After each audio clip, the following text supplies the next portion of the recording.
the submersive, the most horrific news. I think everyone went to bed last night knowing that the countdown was on, praying, hoping, but unfortunately the news we got was not great. When we heard those reports that they'd heard banging every 30 minutes from the vicinity of where they expected the submersible to be, that brought some hope to people. Yes. So it's really sad. I don't think many of us imagine there'd be a great outcome here, but it doesn't change the fact that when we woke up this morning and heard the news that they had found debris in the ocean floor near the Titanic wreckage, didn't make that any easier.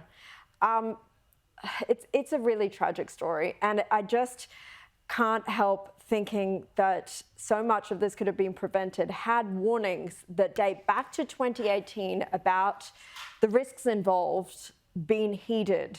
But one of the executives of this company was sacked over raising his concerns over this. And now we have this incredibly tragic situation. Some of the things I was looking at, I didn't sleep particularly well last night. Some of the quotes from the man who invented this, so to speak, the owner. I'd like to be remembered as an innovator. I think it was General MacArthur that says, you're remembered for the rules you break. And as you know, I've broken some rules to make this. It's just sickening, the whole thing, you know. Well, I don't know. He's going to be remembered for such a huge tragedy, and that's what he's going to go down in the history books for. I think in the rush to be remembered as a genius and to be immortalised like that, perhaps these concerns were overlooked in that rush. But what's tragic here is 5 people, including that CEO, have now lost their lives. You think that other people involved in the company and this particular mission will at some stage be open to legal action or civil suit by the families of some of those victims. I know they had to sign essentially their lives away. You know, I've seen some excerpts of the forms that had to be signed, but even then, there's got to have been failings in place that a form cannot protect you from. As we learn more and more about the warnings that were ignored from years ago, I think there may be wriggle room for those lawyers. I'm sure they will find something. But what's most sad is that teenage boy who we learned today from his family was terrified to go on there,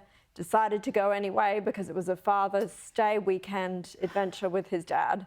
And he's tragically among those victims. Oh, it's just heartbreaking, the whole thing. I speak to a man who actually was the first journalist to go down there 20 years ago in a 3-person kind of machine vehicle and got stuck down there and thought he was going to die. And I spoke to him a couple of hours ago. His account coming up is just chilling.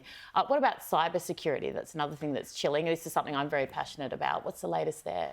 Yeah, and you've done a lot of great work on the topic of cyber bullying, but this is large-scale cyber attacks that not only Australia, but every country in the world is increasingly facing a threat from. And the government has just appointed Australia's first National Cyber Security Coordinator. He is Air Marshal Darren Goldie. It's interesting that he's a former military man who they've appointed, not sort of a tech nerd, so to speak. But the government says that's because this is really more of a military, huge operation, and they have to war game with companies how to beat these cyber hackers. It's incredible because you think of the military, and so many of us, and me included, still think of tanks and guns and that kind of old school armed warfare. But essentially, and in Dad's book that he wrote before he passed away on the threat of China, that whole starts the way he envisages the next global war is cyber threats, shutting down of big infrastructure all through the internet and through cables. And so that's where it's going to be fought. So the military are actually at the forefront of this. That's very true. And I think we're now going to think about our armed forces, our military, and the cybersecurity threat in a completely different way. It'll be really interesting to see what he does. He's on board from next month. So we wish him well. Elon Musk, tell me, and Mark Zuckerberg, these guys are crazy. Well, apparently they're going to cage fight to the death. Maybe not to the death, but they're dead serious about having a cage fight. They've already picked the location, Vegas. It's all over Elon Musk tweeting that if Mark Zuckerberg puts out a rival platform to Twitter, that he will invite him to cage fight. So Zuckerberg has said, okay, we're on, name the location. Vegas has been decided, so we'll see what happens next. Look, I'm no UFC fan, but I would pay to watch this.